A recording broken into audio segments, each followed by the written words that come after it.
proponent po. So, nandiyan po ba si Mr. Carlo? Naimbitahan po ba, Mr. Chair?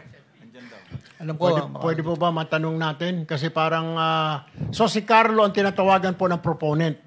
Si Yusek Bernardo. Kasi may nasabi. meron pong times na dalawang beses po sa BGC sa parking. Tapos po, and the rest po is sa Valle Verde po, na bahay po dun sa, hindi ko lang po kung talagang kanya. Sinasabi po ni Christian kanina, 7 times po siya nag-deliver. Kay Congressman Saldi po, nakakasama po yung ilang driver po doon. Minsan po kasama po ko, minsan sila na lang po dahil alam na po nila. Doon po sa kay Yusek Bernardo, tingin ko po ito po yung lugar na yan. Kasi po putol-putol po 'yun eh, hindi naman po biglaan po, Your Honor. Okay. Paano nila nalalaman na na-deliver na? Baka mamaya tinaklo. Instruction ko po sa kanya yung pagbibigyan po dito sa Fairview. Actually, parang nagpapaper. Opo. Nung politiko o nung ni Undersecretary? Yes po, Your Honor. Alright, okay. No, Senator Erwin, no, kasi we have the whole day to do itong additional 2 minutes. Tuloy-tuloy lang para mas mahaba. Hindi naman tayo constrained sa oras. So, you may continue. Thank you, Mr. Chair. Nanumpa ka na ba? Si Congressman ba mismo ang tumanggap? Yun po, inuutos lang po namin sa driver sila. Yan po is, bibigay lang po sa akin ni D.E. Henry yung contact number, then po-forward ko po sa kanila. Sino yung nakakausap mo po sa contact number? Number lang po yung binigay po sa akin, then pino-forward ko po sa driver. Sila na po ang nag-uusap. So, hindi mo actually alam kung sino yung doon sa kabilang linya, kung sino yung number na yon. Apo, Wala po sinasabi. Wala po. Alright. Balikan ko mamaya, Mr. Chair, siguro sa second round ko. Puntahan ko lamang po si Ginoong Bryce Hernandez.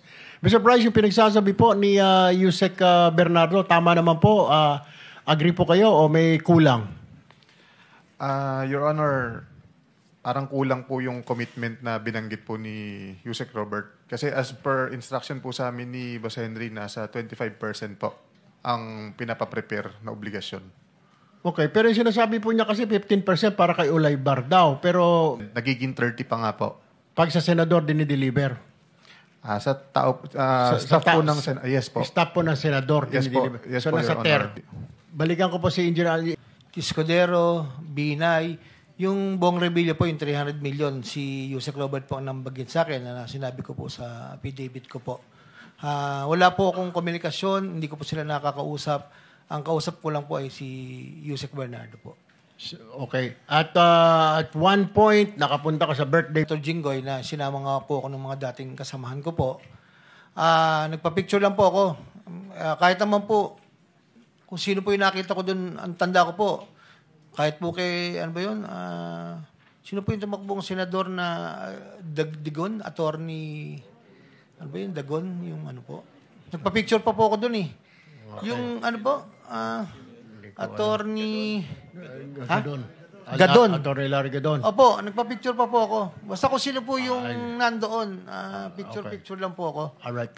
So, Bryce, mali po yung sinasabi ni Yusek. So, parang kulang. Kasi sinasabi niya 15% lang, pero kayo ini-impake niyo 25%. Opo, minimum po yun, 25%. So, sa palagay mo, doon sinabi niya po, nasaan kaya napunta po yung 10%? It's either po kay Boss Henry o kay Boss Robert. Hindi po sa akin. Okay. Pero 25, sigurado ka? Opo, Your Honor. Okay. Alright.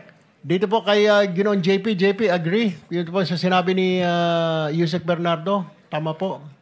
Agree po na 25% po to up to 30% po yung pinagagayak po. Will it be safe to say, Engineer Alcantara, na yung 10% napupunta lang siguro kay Yusek Bernardo?